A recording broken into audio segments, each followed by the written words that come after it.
That's right, y'all. We back on the scene to pull the lesson out. This is Gaming Looks Good, episode number 24.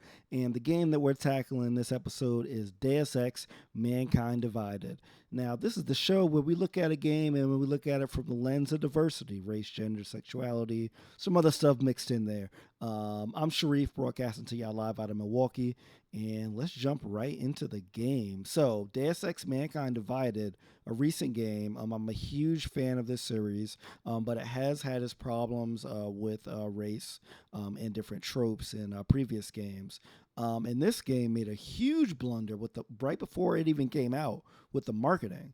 So I have the website up here, and if you scroll down to the website, you'll see the mechanical apartheid. And this proved to be one of the taglines that you saw in a lot of their marketing. And apartheid is a really heavy word that you don't want to be just throwing around in marketing, right?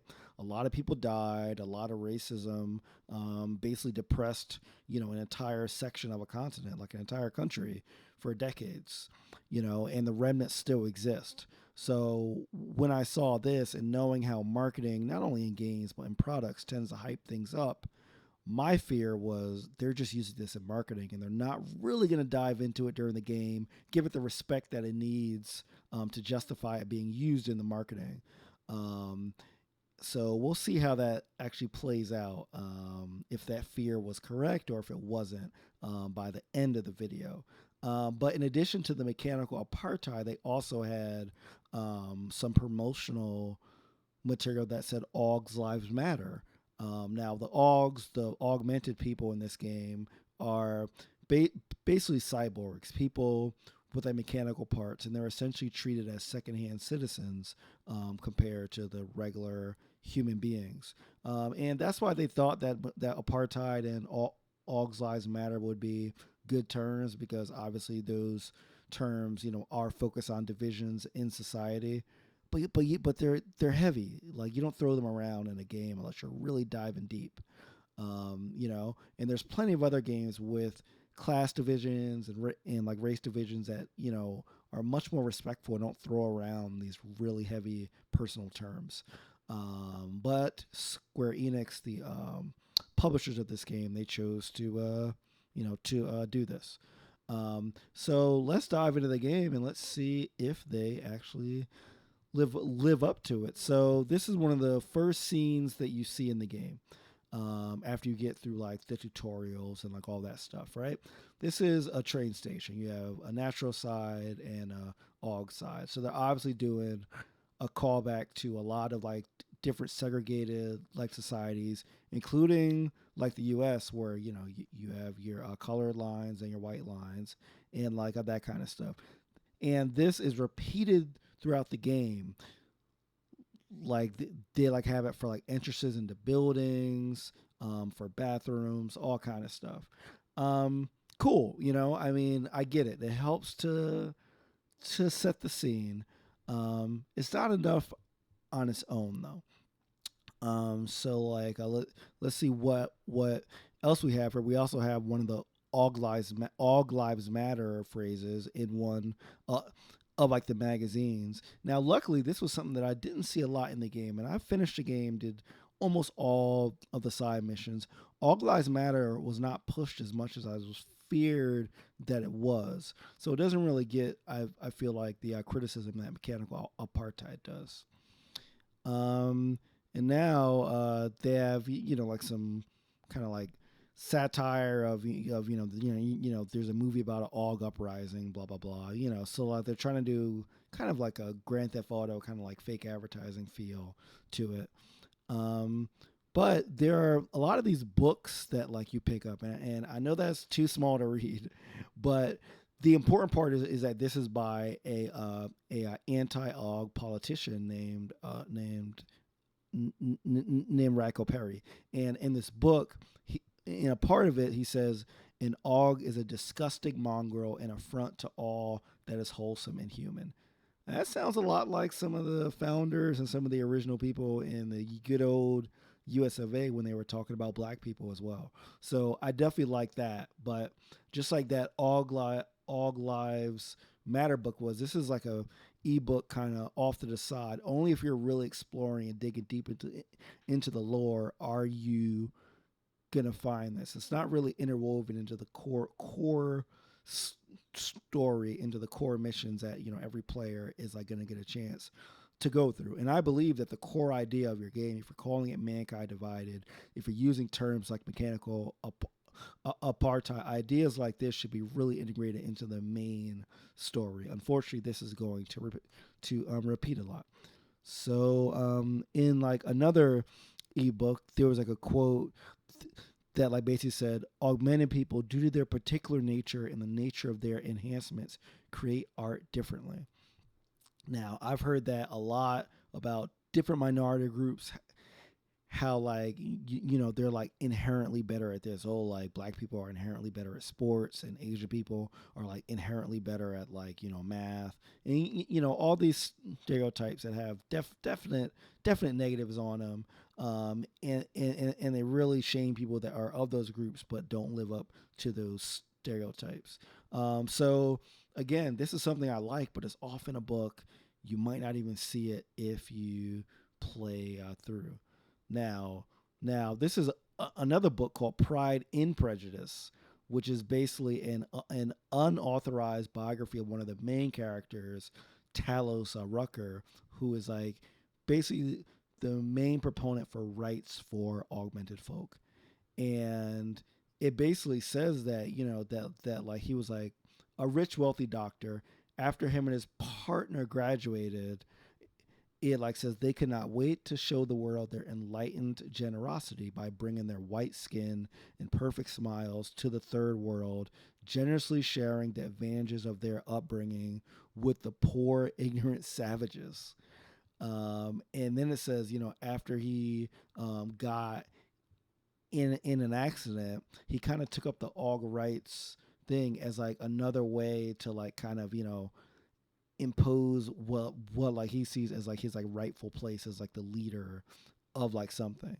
So one thing that I thought of when I read this are groups like Teach for America and like other groups where where like you're sending mostly white people into mostly like minority areas, and that might not necessarily have the training that they need to really believe in these kids, really not think that they're in there just saving people, right?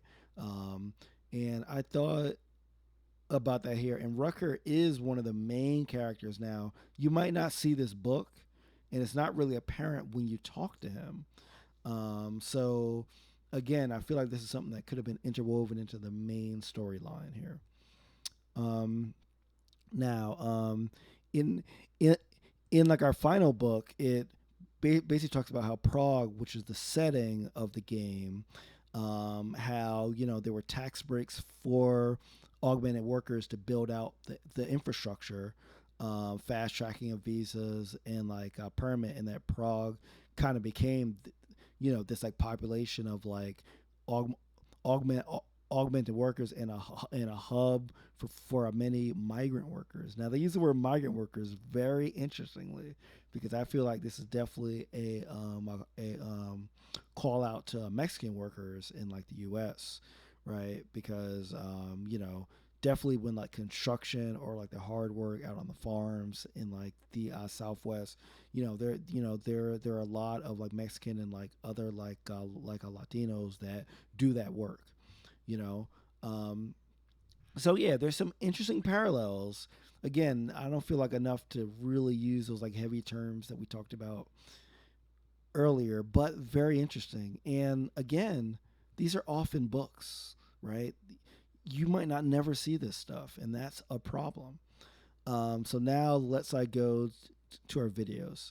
And the most frustrating thing about the videos that I'm about to show you is there is good stuff in here, but this is literally, in my opinion, all of the good stuff regarding class division and augmented rights in the game. And this is a long game, you know what I'm saying? And this is all of it. So I'm gonna play straight through all these videos. Well, I kind of broke them up into categories. So first we'll see the videos about the cops. Připravte si papíry. Připravte si papíry na inspekci. Don't make a Co scene, je za Adam. problém? Wouldn't dream of it, Alex.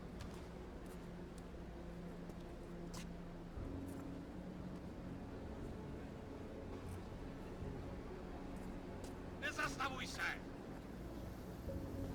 I swear it's gotten even worse here in the past few days. Everyone looking over their shoulder. Terrified Augs like us are going to attack them again. Somebody probably will. Treat people like animals long enough, they'll start acting like animals. Now, first of all, you saw like kind of like the paper checkpoint there, and second of all, Alexander Vega, your partner there, awesome that you have like a woman of like color there, and she's really awesome in the game as well. Third of all, Adam Jensen, who is the protagonist, said, if you treat people like animals long enough, they act like animals. And, that is some of the verbiage that you hear in, a lot of the like quote unquote riots, right? I mean, I know that I'm in Milwaukee, and the recent activity that like happened here, a lot of like people said that that they felt like prisoners and caged up and like very frustrated based on different laws and being treated by the cops over years, over decades, and that it reaches a boiling point, right? So that was a really interesting kind of call out. Really made me think. I think this is an example of something that's really good, but again, this is right at the beginning, and there's not a lot of it, as you'll see in the rest of the video. Also, if like you see in the upper right side there, there's like a green bathroom sign, and then sorry, a green custom sign, and then two red ones there. That's kind of changing like the customs part, right, from like the naturals to the augmented. So let's continue with the videos. You say that like there's nothing we could do to stop it. I already tried 2 years ago. Didn't work out so well. So what? Are you saying we should just give up? Let hatred and prejudice take over? To hell with that! Řekněte stát! Já mu říkal, ať neutíká. Don't know why he didn't listen. Leháče nikdy neposlouchají. Let's see what we have. Tak! On není aug. Then why did he run? What's the holdup? Není augmentovaný. So, So we killed a citizen. the city's on lockdown. A true citizen would respect that. Get him in the truck. Now that is very interesting. Basically, they shot someone in the back that they thought was augmented.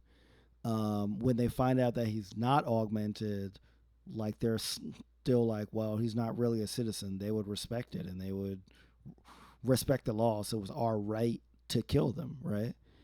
I mean, that sounds a lot like a lot of these cases that we've seen, from a Michael Brown to a whole bunch of like others, where the cops feel like it's their authority that they can kill someone even if they're have their hands up or faced the opposite direction, because they shouldn't have been doing anything bad in the first place, right? If they're running, then they must be doing something bad. Even if they weren't, they should have been like listening to us because we're the cops. So great stuff here. Also, you see that they used a slur toward the augmented people, Hansers, which is short for like enhancers, and they also say clanks and wrenches as well. So like they kind of throw in the verbiage and like the derogatory stuff that like you would hear in like a segregated society. So let's continue.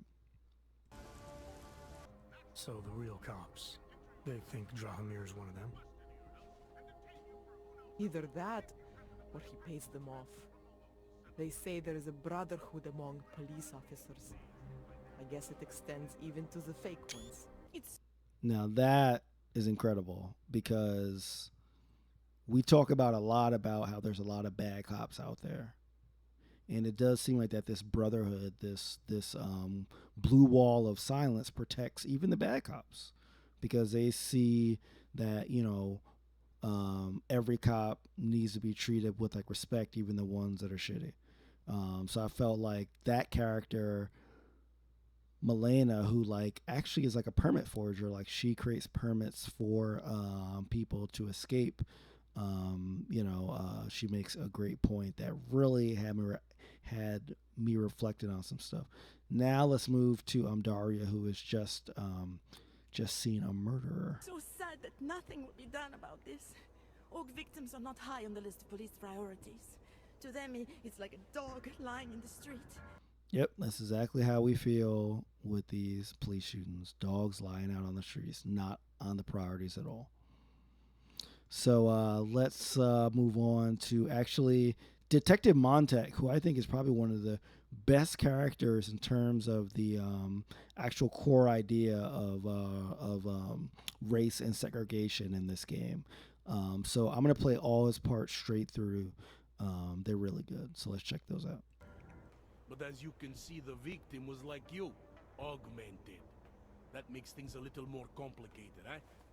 Being a cop in this city, it's not always about doing the right thing, or about doing things the right way. People hold a hell of a grudge against hogs, ever since the incident. Yes, and? Well, good thing the cops here are such professionals. Part of being a police officer is treating everyone the same, right? Og or no og. It's not that simple, and you know it. A police force isn't some abstract ideal of what justice and law should be. It's an instrument of those in power, a reflection of the society it protects. I haven't been seeing a whole lot of protection out there. Well, that depends who you ask. Really, really deep stuff, right? So he basically said a police force is not an abstract ideal. It's an instrument of those in power, a reflection of the society it protects.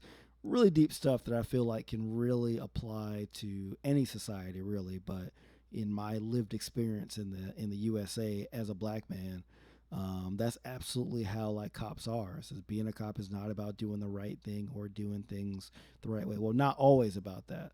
And I feel like a lot of times cops will do things that they think are right that aren't necessarily like the letter of the law.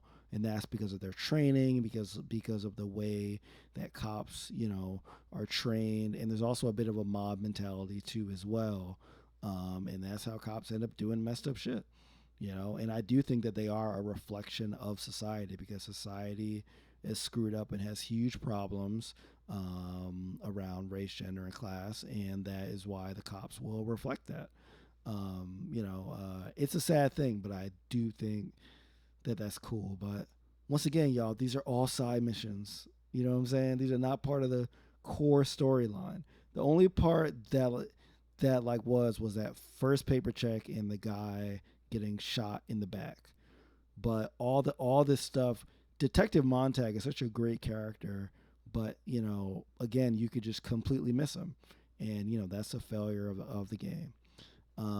So now let's move to like the videos where augmented people are like talking in their own view. So we're not talking about the cops. We're just talking about the actual people the actual people that are being oppressed. So let's listen to them. Officially, being augmented isn't a crime, but we all know what happens in reality. A lot of black people feel that way, for real. For real. I can walk through fire, but sand won't stick between my toes. I can shove a knife through my hand, but I can't trust what I feel. Even my dreams are made of alloy. Now that's where this game, I feel like, really hits its mark. And this should have been more of it. Like, this is nothing, you don't need the term mechanical apartheid to talk about, the feeling of becoming more of a machine, right? And losing that like humanity, not being able to feel sand, right? Not being able to dream. And like this character, Johnny Gunn, again, a side character that you might not ever meet. And if you meet him, you might not ever get in this conversation because you really need a specific augmentation called a social enhancer to even get him to say this stuff, right? So they kind of hid this good stuff deep into the game, and I think it makes the game worse than it should be.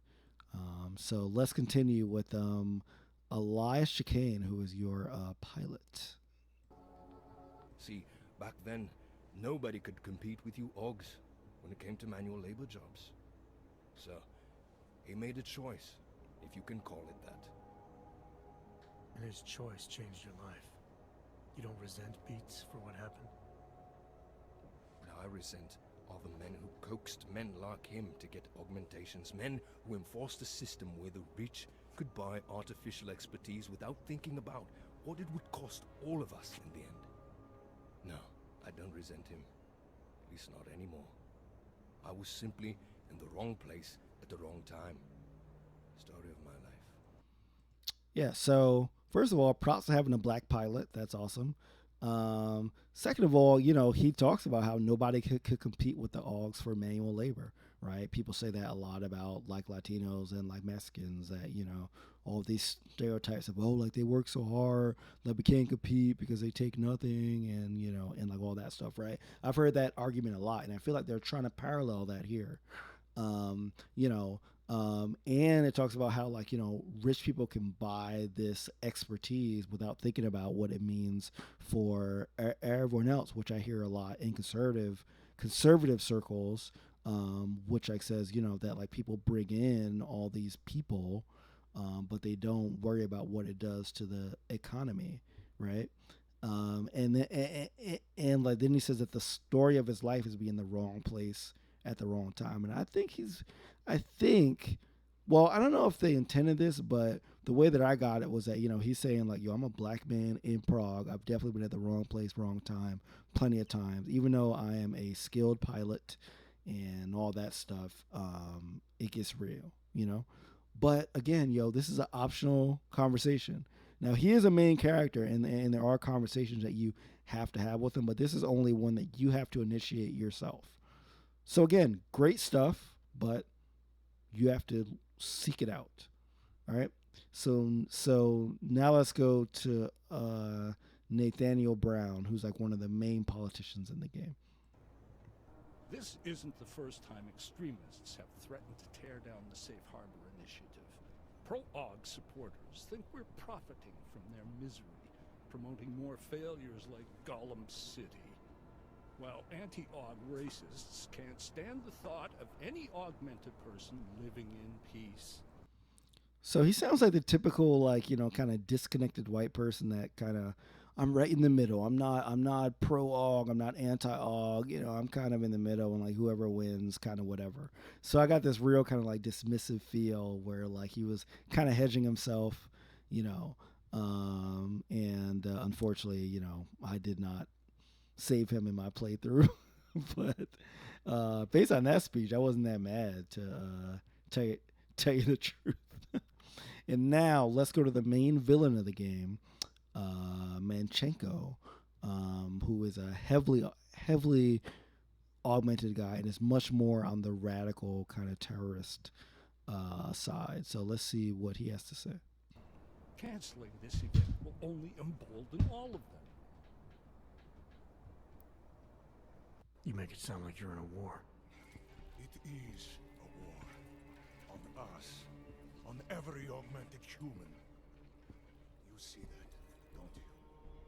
There is a moment coming, and it will be soon, when all of us will have to choose a side. Anyone who does not will just be in the way. And that could get them killed. I thought ARC was about preserving human rights, not advocating armed revolt. Here and now, brother. It is the same thing. What you're talking about, that's terrorism. Is it? I thought we were just two men having a conversation, discussing the issues of the day. Yeah, so first of all, the game did a horrible job of telegraphing him as the villain of the story. But yeah, he's basically, I feel like he's an analog to a revolutionary kind of like activist in like any oppressed culture, who really seek like the violent overthrow of the people in power, and he has the means to do it. He seems like a mean dude. He's obviously heavily augmented, so like he can do it. So that character is in every game. To be honest, I wasn't too impressed with his characterization. I thought he was just the like quote unquote angry minority, that just wanted to like kill everyone basically. But he was all right. And guys, that's it. Now, I spent 60 hours in this game. That is it. I was very disappointed. So, a note to publishers and people: if you are calling your game Mankind Divided, if you are throwing out terms like apartheid and making reference to Black Lives Matter, you have to intertwine this stuff into your core game. It should not be possible to walk away from this game and not see this stuff. And there needs to be more of this stuff, right? It needs to be like the decisions that you make in the game, like the people that like you choose to save or like get rid of, all has to tie back into that theme. So why I love the mechanics of this game, I love the gameplay. I really feel like it's a step up from Human Revolution in that aspect. It doesn't nail its core idea, and for that, it's really hard for me to recommend it, unless you're a huge fan of the series and you're already invested. And that really pains me because I like the game, but man, they just really did not hit that core thing. So it's a shame. But always got to end these videos with like a little funny. So let's go back to my man Chicane and see him kind of catch wreck on Adam a little bit. They were ready for me, Chicane. And when I tried to reach you on comms... Motherfucker. Are you saying I tipped him off? So basically, Adam was trying to insinuate that he would backstab him, and like Chicane was like, "Motherfucker, you think I tipped him off?" That was like one of the blackest things I've seen in a game. But then this happens. Easy. I'm just trying to make sense of what happened. All right. Look, it might have been my fault. Oh my God! Then he just completely backs down. He's like, "Oh yeah, I'm sorry. It might have been my fault, boss." I'm like, "Oh come on, man! I really wanted him to rip Adam Jensen a new asshole, which is my character. I shouldn't be wanting my character to be ripped, but I really did." But once again, y'all, this is Gaming Looks Good. Check us out, GamingLooksGood.com, at Gaming Looks Good on Twitter, hashtag Gaming Looks Good, and I am at Sharif Jackson. And for another episode, we say peace.